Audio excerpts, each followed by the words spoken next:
Assalamualaikum warahmatullahi wabarakatuh. Salam sejahtera bagi kita semua. Om Swastiastu, Namo Buddhaya, salam kebajikan. Salam dan bahagia. Perkenalkan, kami dari kelompok 6 Pendidikan Multikultural akan menampilkan atau memperkenalkan kebudayaan yang ada di suku Dayak Kalimantan. Selamat menyaksikan.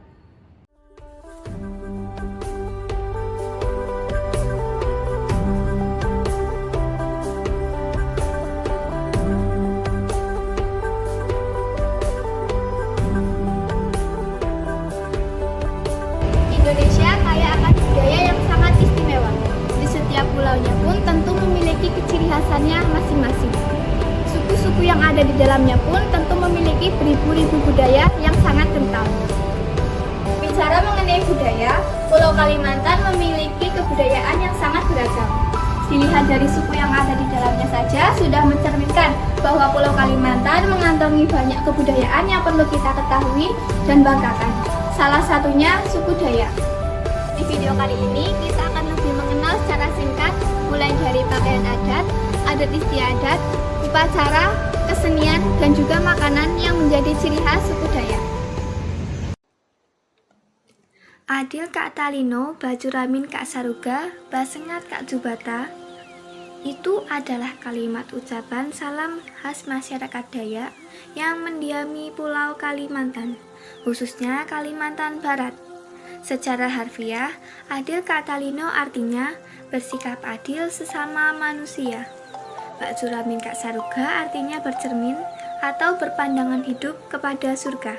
Basengat Kak Jubata artinya selalu mengingat Tuhan sebagai pemberi kehidupan. Kata Dayak berasal dari kata Dayak yang artinya adalah hulu, untuk menyebutkan masyarakat yang tinggal di pedalaman pada khususnya. Pendapat yang dapat diterima secara umum mengenai suku Dayak yaitu, Dayak ialah salah satu kelompok asli terbesar dan tertua yang mendiami Pulau Kalimantan. Tari Kondang adalah sebuah tarian tradisional yang berasal dari suku Dayak, suku asli yang mendiami Pulau Kalimantan, Indonesia. Tarian ini merupakan bagian penting dari budaya Dayak dan biasanya dipentaskan dalam berbagai upacara adat, seperti pernikahan, pesta panen, atau festival-festival tertentu.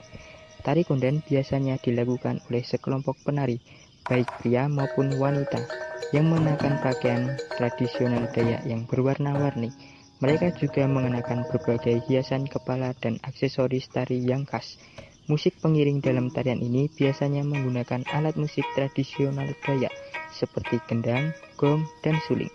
Gerakan dalam tarian Kondang cenderung lincah dan energik. Penari-penari bergerak dengan irama musik yang dimainkan, menggabungkan gerakan kaki yang cepat dan gerakan tangan yang menggambarkan berbagai makna dan simbol dalam budaya Dayak. Tarian ini mengekspresikan kegembiraan, kebersamaan, dan rasa syukur kepada alam dan dewa-dewa dalam kepercayaan Dayak. Selain sebagai sarana hiburan dan penghormatan kepada leluhur, tari Kondang juga memiliki makna yang lebih dalam. Tarian ini sering kali menjadi simbol kehidupan masyarakat Dayak yang harmonis dengan alam dan lingkungannya. Gerakan-gerakan dalam tarian ini menggambarkan keseimbangan antara manusia, alam, dan roh leluhur. Tari Kondang merupakan salah satu contoh warisan budaya yang penting bagi suku Dayak. Melalui tarian ini, mereka menjaga dan melestarikan identitas budaya mereka, serta mewariskannya kepada generasi-generasi mendatang. Tari Kondang juga telah menjadi daya tarik budaya yang menarik bagi wisatawan yang tertarik untuk mempelajari dan menghargai keanekaragaman budaya Indonesia.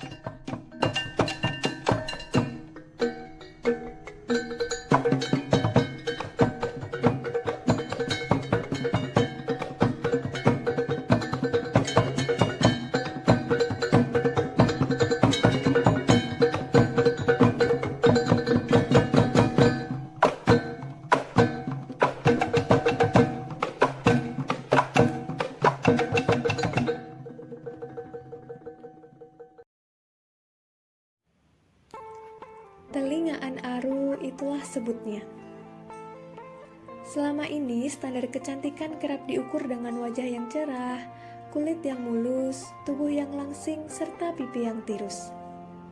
Tetapi semua standar itu tidak berlaku pada suku Dayak Kalimantan Timur. Dalam budaya mereka, standar kecantikan justru terletak pada cuping telinga yang panjang, yang artinya semakin panjang telinga wanita Dayak, maka ia akan terlihat semakin cantik. Tradisi ini telah lama dilakukan secara turun-temurun yang dimulai dari pendidikan selama mereka masih bayi. Mulanya, cuping dipasang sebilah bambu yang mana nantinya akan membuat cuping semakin besar. Baru saat wanita Dayak itu remaja, lubang yang semakin membesar itu digantungi oleh anting-anting berbahan tembaga atau yang lazim disebut dengan hisang. Hisang yang terpasang di telinga wanita Dayak sesuai dengan usia mereka pada saat itu. Jadi, setiap tahunnya mereka menambahkan 1 biji hisang pada tiap-tiap telinga. Nyatanya, pemanjangan telinga tidak hanya dilakukan oleh wanita saja, namun kaum laki-laki di beberapa suku Dayak juga menerapkannya. Pemanjangan telinga yang dilakukan oleh beberapa kaum di suku Dayak ini sebenarnya memiliki berbagai tujuan, di antaranya untuk identitas kebangsawanannya sekaligus sebagai pembeda, serta digunakan untuk menunjukkan umur seseorang. Bagaimana menarik, bukan?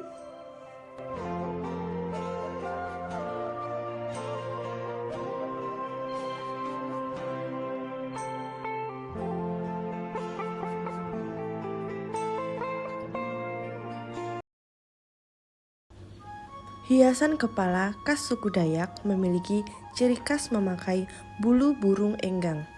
Tidak sembarangan orang yang bisa memakainya. Hiasan kepala dari kepala burung enggang hanya dipakai orang-orang yang mempunyai jabatan yang tinggi, seperti kepala suku.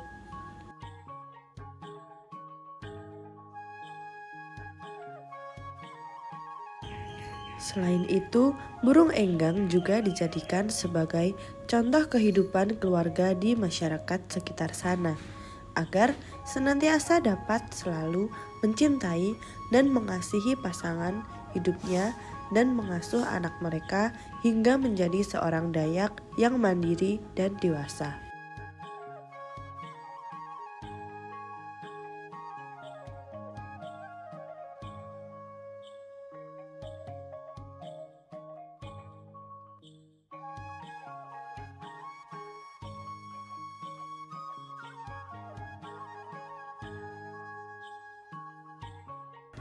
Hiasan kepala seperti ini sangat identik dan khas dari suku Dayak Kalimantan. Pakaian adat yang dipakai perempuan Dayak disebut king bibinge. Baju ini memiliki motif khas suku Dayak dengan baju berbentuk rompi dan rok panjang. Lalu pada hiasan kepala menggunakan hiasan bulu burung enggang gading.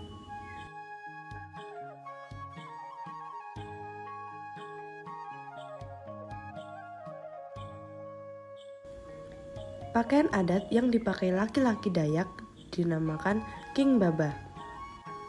Dengan memakai baju rompi dan celana pendek, selanjutnya memakai hiasan kepala dari bulu burung enggang.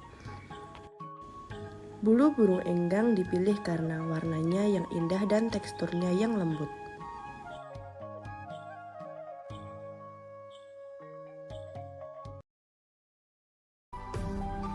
Ikan ketupang esa baukung adalah hidangan tradisional yang populer di Dayak. Ikan ketupang merupakan jenis ikan air tawar yang umumnya ditemukan di sungai-sungai di Indonesia. Baukung adalah istilah dalam bahasa setempat yang berarti pedas. Jadi, makanan ini memiliki rasa pedas yang khas. Untuk membuat ikan ketupang esa baukung, ikan ketupang biasanya dibersihkan dan dibumbui dengan rempah-rempah seperti cabai, bawang merah, bawang putih, jahe, dan kunyit. Bumbu-bumbu tersebut dihaluskan atau diiris tipis-tipis lalu digoreng hingga matang. Setelah ikan ketupang matang, bumbu yang digunakan akan memberikan aroma yang harum dan kaya rempah. rasa pedas dari cabai memberikan keunikan pada hidangan ini. Ikan ketupang esa bokung biasanya disajikan dengan nasi putih dan sambal sebagai pelengkapnya. Makanan ini biasanya menjadi hidangan utama di acara-acara keluarga atau pesta. Makanan ini menggabungkan cita rasa ikan yang lezat dengan kepedasan yang memberikan sensasi tersendiri.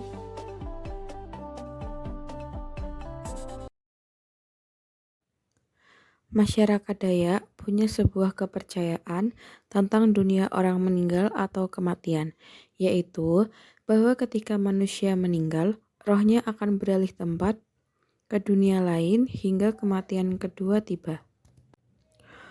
Oleh karena itu, mereka yang telah meninggal dunia perlu diantarkan ke dunia tersebut melalui tradisi tiwah agar bisa bersama Sang Pencipta.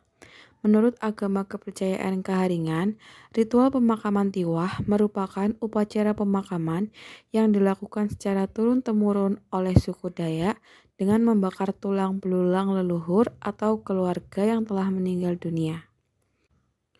Dalam kepercayaan tersebut terdapat 3 tingkatan dalam upacara kematian. Tingkatan pertama, yaitu kematian manusia di dunia yang akan diupacarakan oleh keluarga dan jenazahnya dikuburkan di tempat pemakaman sementara. Tingkatan kedua, yaitu upacara memberi makan arwah, karena roh manusia dianggap masih ada di sekitar manusia lainnya. Tingkatan kedua ini bisa berlangsung selama 1-5 tahun.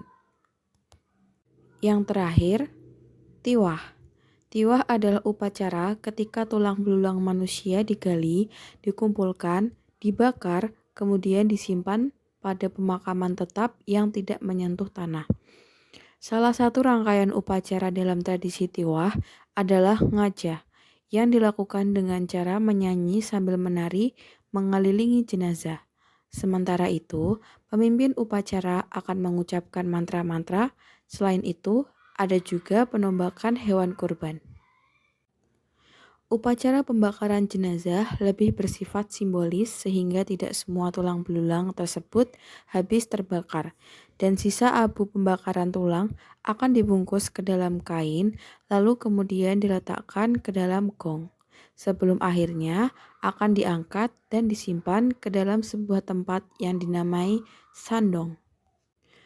Pada umumnya, tradisi tiwah dilakukan setelah musim panen padi berlangsung. Salah satu alasannya, orang-orang dianggap memiliki bahan pangan yang cukup dan waktu yang senggang, karena tradisi tiwah berlangsung mulai dari 7 hari atau lebih dan menghabiskan biaya yang banyak.